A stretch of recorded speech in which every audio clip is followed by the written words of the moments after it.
Space Cowboy Books presents Simultaneous Times, a science and speculative fiction podcast.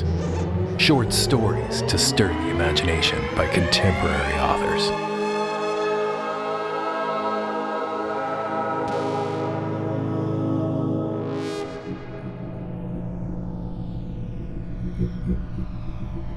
Further by Jonathan Nevair, with music by Fog Machine, read by Jean-Paul Garnier.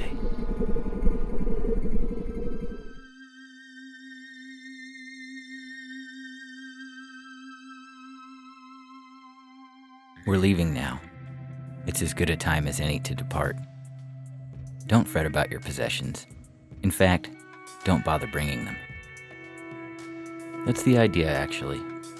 Not to worry. It's how to get started. They'll have what you need on arrival. Forget about goodbyes, too. No one will miss you because they won't notice you left. And here's the kicker. You'll be back earlier than you departed. They're clever that way. It amuses them, and so they're generous with the return journey. It's a pity, by the way. They breed it with humorous compassion, a private joke at your expense. Be thankful. It gives you time to reset after you're back. That is, if you return. It bothers you not knowing where you're headed, doesn't it? All I can offer you is this. The destination lies deep in an infinite unknown. We're talking about crossing more than distance. You'll need to shrug off space and time. If you can't push off from the shore of your insecurities, you won't get there. You'll hesitate. The navigation will glitch. That's how you get yourself lost forever. It's not about being humbled by sublime ignorance before the gates of some macrocosmic universal order. Such are the myths that frame limited knowledge and keep you stationary, breeding nothing more than misperception. No threshold lies on the edge of your galaxy or local group or any other sector of the void. Anywhere. And by the way, there are no voids. That's your crutch. If you persist in expecting to uncover a majestic realm and some great beyond, you're not going to make it. That illusion is neither far enough nor big enough to suffice. Let that go. Let's seed you something relative in sympathy so you can take flight. Just don't become attached or dependent. Ready? Give yourself the liberty to hurtle forward at light speed, or faster if you can. Your point of departure doesn't matter, and neither does your trajectory. You'll head in the right direction. Trust me, they'll make sure of that. Go.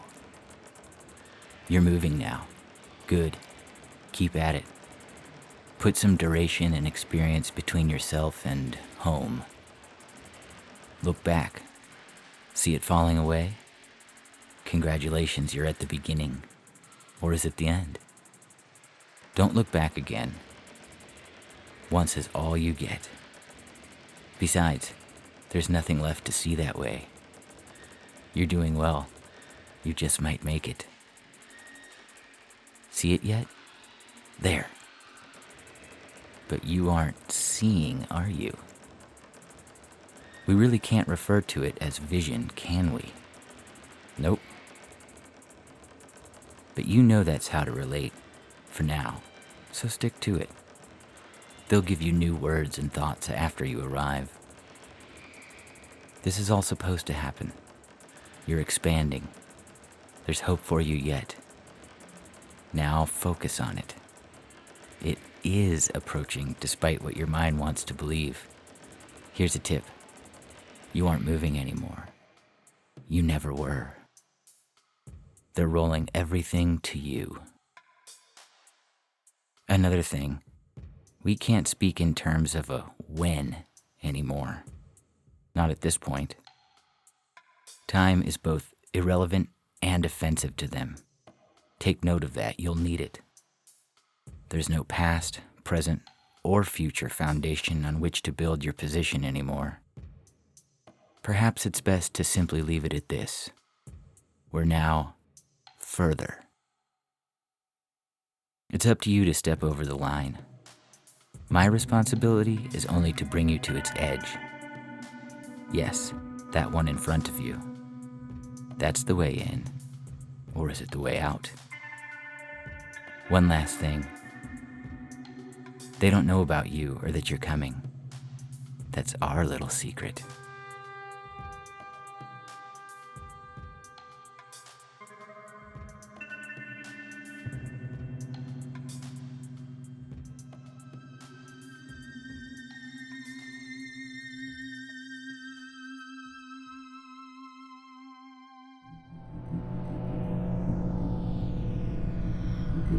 Attempted Contact by S.Z. Attwell, with music by Scott Smigel, read by Jean-Paul Garnier.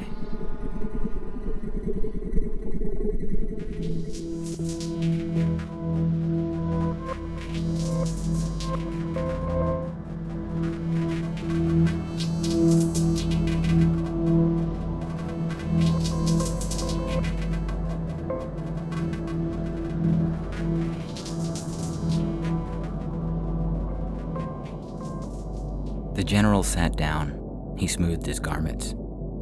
Time to announce to the humans their threatened demise. He turned on the system, stretched his webbed fingers. The communication had been carefully crafted.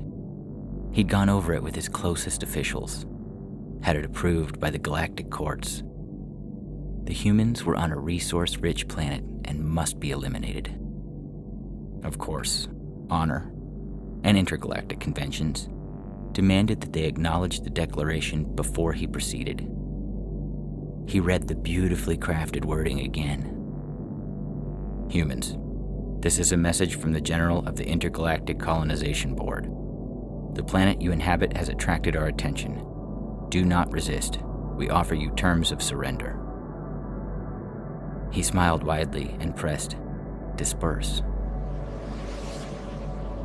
He watched with glee as the email filtered through the human system. The Pentagon, the KGB, various international intelligence agencies. He sat back, a smirk on his face. He'd done his research. He'd specifically used one of their odd little computer terminals, nearly useless technology, to make sure the message would be sent in a form the humans could not fail to comprehend. Not like the Zorgians' foolish attempts at crop circles. He shook his head. Sometimes he wondered what those children were thinking. No, an electronic mail should not fail to get the attention of the major players on the strange little terminal pinged. This was probably it, the moment he'd been waiting for, he thought, suddenly shaking. The moment that he would gain authority to take over an entire planet, that jewel of blues and greens outside his spaceship, just ripe for the... Failed to deliver. He choked on his alertness beverage. He opened the email. Your email has been classified as spam and rejected by the server. Then a second ping. His tracking system showed that the email had been opened by the FBI and had been marked as junk. The messages continued. He gaped. Spam? My threat of invasion and colonization by intergalactic forces is not spam. He turned around and slammed his webbed hands on the table. Get in here. Two of his hapless assistants half fell into the room. You, he said, voice very quiet, dangerous. You did not advise me that this could be considered as junk mail. No, sir, one of the flunkies said, trembling. We thought it an appropriate message, but, sir, as the cultural consulate said, humans do not threaten war by email. They... Get out. Out! They fled. He put his face in one webbed hand.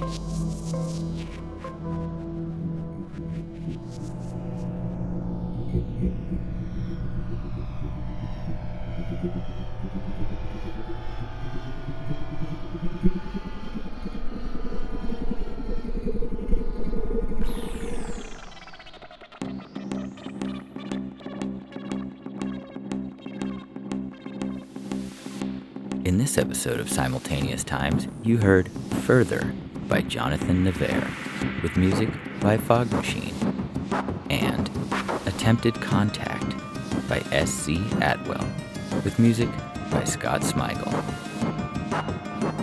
Theme music by Dane Lescombe. Out now, Simultaneous Times Volume 2 Science Fiction Paperback Anthology, featuring stories you heard here on this podcast and some you haven't. Find it at bookshop.org/shop/Space Cowboy Books, and get a hold of us on Instagram or Twitter. We'd love to know what you think of the show.